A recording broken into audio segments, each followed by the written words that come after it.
ಮಾಹಿತಿನೂ ಇಲ್ಲ. ಯಾರಿಗೆ ಮಾಹಿತಿ ಇದೆ ಅವ್ರು ಮಾತಾಡ್ತಾರೆ. ನಿನ್ನೆ ಕುಮಾರಸ್ವಾಮಿ ಅವರು ಹೇಳಿದ್ದನ್ನು ಗಮನಿಸಿರ್ಬೋದು ಅನ್ಸುತ್ತೆ. ಕುಮಾರಸ್ವಾಮಿ ಅವರು ಹೇಳಿದ್ದನ್ನ ಗಮನಿಸಿದ್ದೀವಿ. ಮೊದಲಿಂದ ಕೂಡ ನನ್ನ ಜೈಲಿಗೆ ಹಾಕ್ಸ್ಲೇಬೇಕು ಅಂತ ಹೇಳಿ ಬಹಳ ಸಂಕಲ್ಪ ಮಾಡಿ ಷಡ್ಯಂತ್ರ ನಡೆಸ್ತಾ ಇದ್ದಾರೆ. ಒಬ್ಬ ಒಳ್ಳೇದಾಗ್ಲಿ ಅವ್ರಿಗೆ, ಅವರ ಆಸೆ ಯಾವ ವ್ಯಕ್ತಪಡಿಸಿದ್ದಾರೆ, ಏನೇನು ಮಾತಾಡ್ತಾ ಇದ್ದಾರೆ ಅನ್ನೋದಕ್ಕೆಲ್ಲ ನಾನು ಒಬ್ಬ ಆಗ್ಲಿ ಉತ್ತರ ಕೊಡ್ತೀನಿ. ಭವಿಷ್ಯ ನುಡಿತಾ ಇದಾರೆ ಅಂತ ಸರ್, ಭವಿಷ್ಯ ನುಡಿತಾ ಇದ್ದಾರೆ ಕುಮಾರಸ್ವಾಮಿ ಅವರು ಅಂತ.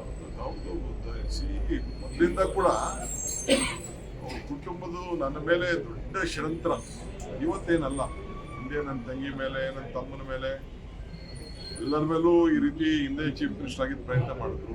ಅದಾದ್ಮೇಲೆ ಬೇಕಾದಷ್ಟು ಕೇಸ್ಗಳು ಹಾಕಿದ್ರು. ಈಗೂ ಮಾಡ್ತಾ ಇದ್ದಾರೆ ಅಂತ ಅವರೇ ಹೇಳಿದ್ದಾರೆ. ಜೈಲಿಗೆ ಹೋಗುವಂತ ದಿನ ಹತ್ರ ಬಂದಿದೆ ಅಂತ.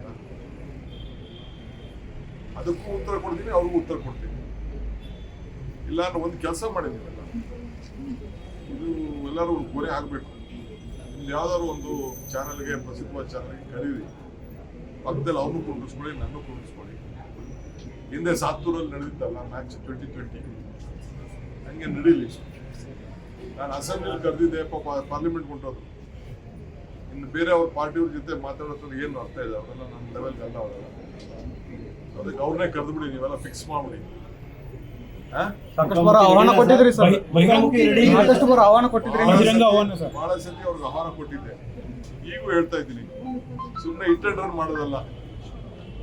ನಾನು ಏನೇನು ಮಾಡಿದ್ದೀನಿ ಅಂತ ಏನೇನು ಅವ್ರು ಹೇಳ್ತಾರಲ್ಲ, ನಂದು ಅವ್ರದ್ದು ಎಲ್ಲ ಚರ್ಚೆ ಆಗಲಿ. ಅವ್ರ ಕುಟುಂಬದ್ದು ನನ್ನ ಹತ್ರ ಇರುವಂಥ ಅಗಾಧವಾದಂಥ ಭಂಡಾರದಿಂದ ನಾನು ತೆಗಿತೀನಿ, ಅವರು ಎಲ್ಲ ಭಂಡಾರದಿಂದ ತೆಗೆದು ಅವರು ಜನರ ಮುಂದೆ ಇಟ್ಬಿಡ್ಲಿ. ಸೊ ಜಲ್ದಿ ಪಾಪ ಅವರು ಭಾಳ ಪ್ರಯತ್ನ ಮಾಡ್ತಿದ್ದಾರೆ. ಅವರೇ ಜಡ್ಜು, ಜೈಲಿಗೆ ಹಾಕೋದು ಅವರೇ ತಾನೇ, ಜಡ್ಜಿ ತಾನೇ ಜೈಲು ಕಳಿಸೋದು, ಅವರೇ ಜಡ್ಜ್ ಆಗ್ಬಿಟ್ಟಿದ್ದಾರೆ. ಜಡ್ಜ್ ಆಗಿರೋರು ಪಾಪ ಕೋರ್ಟ್ಗೆ ಹೋಗ್ತಾ ಇದ್ದಾರೆ. ಸರ್, ಬೆಂಗಳೂರಲ್ಲಿ ಸರ್ ಪೀಕ್ ಅವರಲ್ಲಿ ಸಿಂಗಲ್ ಆಗಿ ಕಾರಲ್ಲಿ ಹೋಗ್ತಾ ಇದ್ರೆ ಅದು ಟ್ಯಾಕ್ಸ್ ಏನಾದ್ರು ಡಿಸೈಡ್ ಮಾಡಿದಿರಾ ಸರ್? ಅವೆಲ್ಲ ಸುಳ್ಳು. ಯಾವ ಟ್ಯಾಕ್ಸು ಇಲ್ಲ, ಯಾವ ಸಿಂಗಲ್ಲು ಇಲ್ಲ, ಏನಿಲ್ಲ. ಕೆಲವು ನಮ್ಮ ಇಂಡಸ್ಟ್ರಿಯಲಿಸ್ಟು ಪಾಪ ಕೆಲವು ನಮ್ಮ ಬೆಂಗಳೂರು ನಾಗರಿಕರಿಗೆ ಒಳ್ಳೇದಾಗಲಿ ಅಂತ ಕೆಲವು ಸಲಹೆ ಮಾಡ್ತೀವಿ ಅಂತ ಹೇಳಿದ್ದಾರೆ. ನನ್ನ ಮತಕ್ಕೆ ಏನು ಬಂದಿಲ್ಲ. ಕೆಲವು ನಾಗರಿಕರು ಕೆಲವು ಬೆಂಗಳೂರು ಬಗ್ಗೆ ಬಹಳ ಆಸಕ್ತಿಯಿಂದ ಕೆಲವೆಲ್ಲ ಸಹಕಾರ ಕೊಡ್ತಾ ಇದ್ದಾರೆ. ಅವರ ಸಲಹೆ ಕೆಲವು ಸಂದರ್ಭದಲ್ಲಿ ಎಕ್ಸಾಮಿನ್ ಮಾಡ್ತಾರೆ. ಪ್ರಸ್ತಾಪ ಇದೆ ಸರ್. ಬಿಜೆಪಿ ಅವರು ಏನೋ ಪ್ಲಾನ್ ಇರಬೇಕು, ಕೇಂದ್ರ ಸರ್ಕಾರದಲ್ಲಿ ಒಂದು ಪ್ಲಾನ್ ಇರಬೇಕು. ನಮ್ಮ ಸರ್ಕಾರದಲ್ಲಿ ಯಾವ ಪ್ಲಾನ್? ಸರ್, ನಿಮ್ಮ ಮನೆ ಸರ್, ನಿಮ್ಮ ಸರ್ಕಾರಿ ನಿವಾಸದ ಮುಂದೆ ಟಾರ್ ಹಾಕಿದ್ರು ಸರ್, ಅದನ್ನೇ ಕಳಪೆ ಕಾಮಗಾರಿ ಮಾಡಿದ್ರು. ವರದಿ ಬಂದ್ಮೇಲೆ ಮತ್ತೀಗ ಹೊಸದಾಗಿ ಟಾರ್ ಹಾಕೋರು ಸರ್. ಇರ್ಲಿ, ಅವ್ರಿಗೆ ಲೈಫೇ ಕಳಪೆ. ಬಿಜೆಪಿ ಅವ್ರ ಲೈಫ್ ಅಲ್ಲ, ಬಿಜೆಪಿ ಅಲ್ಲ ಸರ್, ನಿಮ್ಮ ಅಧಿಕಾರಿಗಳು ಸರ್. ನಮ್ದು ಯಾವ್ದು, ನಾವ್ಯಾವ್ದು ಕಳಪೆಗೆ ಹೋಗ್ಲಿಲ್ಲ. ಅವ್ರನ್ನೆಲ್ಲ ಕಳಪೆ ಹಾಕ್ಸ್ತಾ ಇದ್ರು. ಅವ್ರ MLA ಕ್ಷೇತ್ರದಲ್ಲೇ ಕಳಪೆ ಇದೆಯಲ್ಲ.